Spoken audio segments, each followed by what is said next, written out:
Good evening. It's an honor to introduce tonight's keynote speaker. Tonight's topic is on the subject of motivating the adult learner. As we look at tonight's topic, we will explore what motivates and drives adults to pursue a higher level of education. Often the average adult learner has a different perspective on learning that many younger undergraduate and graduate students do not. Their stage of life is usually significantly different than many of their younger counterparts. They are often juggling family and career commitments that tend to impact schedules and responsibilities. There are so many stories of adult learners getting home from work, feeding their family, putting their children to bed, then beginning to work on their educational assignments, projects, and commitments. Along with these commitments comes a different perspective on education. The adult learner usually has concrete expectations when it comes to learning. They are often in educational programs to enhance their careers and open up new doors that lead to promotions and pay raises. While diplomas and degrees are achieved by adult learners, it is usually the direct and measurable results such as these promotions and increased salaries that drives adult learners to enroll in educational programs. Tonight we will take an in-depth look at what drives and motivates the adult learner to enroll and engage in today's secondary, undergraduate, and graduate education programs. In a recent research study by the Worcester Polytechnic Institute, it was found that over 42% of all distance learning students are over the age of 35. In fact, when you look at the profile of a distance learner, the average age of a distance learner is 34 years old. 66% of all distance learners are male, 25% have a college degree, and 50% have some sort of college education. 75% of all distance learners are married. This tells us that as a whole, distance learning students are somewhat older than standard traditional graduate or undergraduate students. As a result, this group is motivated differently. This means that today's distance learning instructors must understand what these motivations are in order to be effective educators of adults. Tonight's speaker is an authority in this area. Evan Goss wrote in his recent article, Motivating Adult Learners, that the type of motivation an adult learner has is directly influenced by the learner's basic outlook and objectives for a program. In other words, most adults have a specific reason for enrolling in courses and programs as opposed to a younger student who may just be trying to earn enough credits to receive a degree or a diploma. So what exactly is adult education? According to the European Commission, adult education is defined this way: all forms of learning undertaken by adults after having left initial education and training, however far that process went. It includes learning for personal, civic, and social purposes, as well as for employment-related purposes. It can take place in a variety of environments in and outside of formal education and training systems.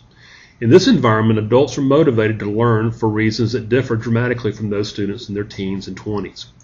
It can be the realization that their present career is neither satisfying nor rewarding, and they have a desire to go back to school and seek a degree or a certification in order to change their careers. Or it can simply be a desire to make more money to support their family and provide a higher quality of life. Often distance learning provides adults with families a desirable method and path to attain additional degrees and certifications. In a recent article by Steve Hulls comparing adult learners to child learners, he states that there is a presumed dichotomy between pedagogy or child education and andragogy or adult education. Pedagogy is characterized by a teacher-centered authority and formal organization of subject content areas, whereas andragogy is considered less formal, collaborative learning in which both the teachers and the students work together to develop objectives and program content. Karen Toms gives this great description of adult learners, teachers of adult learners, and then both learners and teachers collectively. She describes adult learners as modes that are much more mature than undergraduate or graduate traditional students. They're also more problem-centered than content-centered when it comes to learning. They also desire skills that can be used as a result of their learning processes. Often this is due to on-the-job experiences and expectations that they have received already in the workplace. She also describes teachers of adults in terms of that they should permit and encourage active participation in their adult learners. And they should also encourage the use of past experiences to assist in the learning process as well as incorporating experimental activities. And then she describes both teachers and learners collectively as, first of all, they should plan collaboratively, and they should evaluate their program, and they should redesign and develop new learning activities based on these evaluations. Sandra Bernson writes in her 2009 article, Motivating Older Adults, that in order to understand how to properly motivate adult learners, the needs of the adult learner must be understood. And perhaps one of the greatest differences between the adult learner and the secondary school learner is the relationship between the instructor and the student. The relationship with adult learners and their instructors is much more interactive in nature and tends to promote a peer-to-peer type relationship. Bernstein goes on to say that at this level, students have much more of a working relationship with their teachers. Most adult learners have been exposed to the world of work and are used to a professional working relationship with their peers and superiors, and they look for the same type of relationship with their teachers as well.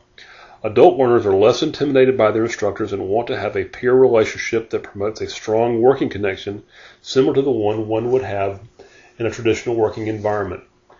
As an educator, we must understand this and know how to manage these types of relationships and keep them from coming too distant or too close. In conclusion, tonight's keynote speaker will address two characteristics of adult learners. First of all, adult learners are goal-oriented, and therefore distance education programs should provide learning environments for which they can accomplish their goals.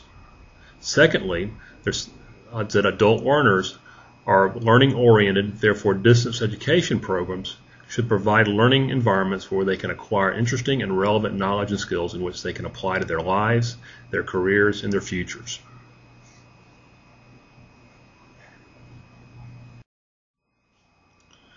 So where does adult education go from here? Recent reports indicate that the number of adult learners continues to grow year by year. In fact, non-traditional students make up 1/3 to 1/2 of all college students and over 1/2 of all graduate students. As the unemployment rates remain high, many adults are going back to school to enroll in programs that will provide them the necessary skills, education, or degrees that will provide them new careers and job opportunities. As these trends continue, we must continue to seek out innovative ways to motivate and challenge the adult learner.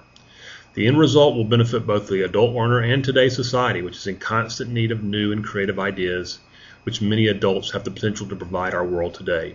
Thank you so much for your time, and please welcome tonight's keynote speaker.